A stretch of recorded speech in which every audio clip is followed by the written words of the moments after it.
Welcome back to WDRB Mornings. I quickly want to say we finally came up with the word that escaped us a moment ago in that discussion.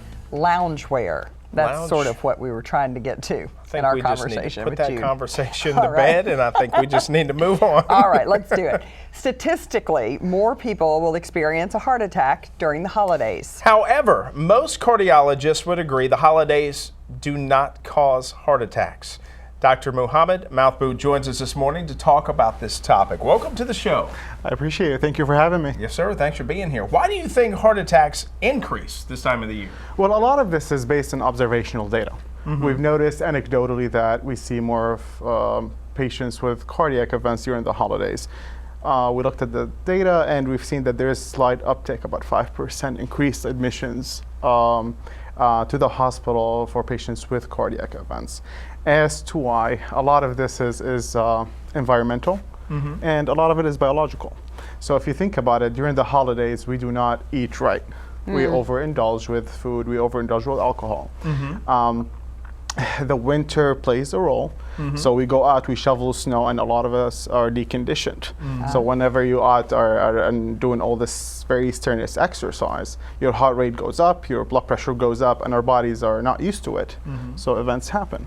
So, and a lot of this would be superimposed on pre-existing heart disease. So some of this stuff is underlying, and then we go and eat poorly and set it off? You eat poorly, you overexert yourself, it's cold outside, and sort of set it off, exactly.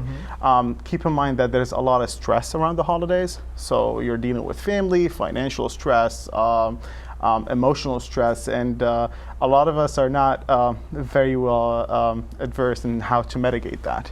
So there are several factors that would cause this. So tell me about symptoms for heart attack, because I've always read that it's different for men and women. What kinds of things should we pay attention to if a loved one says, I don't feel so good? Thank you for asking this, because if you think about it, when I ask patients who come in with massive heart attacks, do you have chest pains? The answer is no. Because it's not really chest pain that a lot of people experience. It's chest pressure, heaviness in the chest, shortness of breath, cold sweats, nausea, vomiting, feeling unwell. You see this more often in women than they do in men, and this is why we actually miss heart attacks in women more, because what they present with is not the typical chest pressure radiating to the jaw or the neck, but rather nausea, vomiting, cold sweats, and a lot of just feeling of unwellness. What I tell people is that if you feel anything in the chest that is atypical for you, if you're not feeling well, if you're short of breath more than usual, just come to the hospital. Be safe. Be safe. Better safe than sorry. Absolutely. And we're running out of time quickly. Can we prevent a heart attack?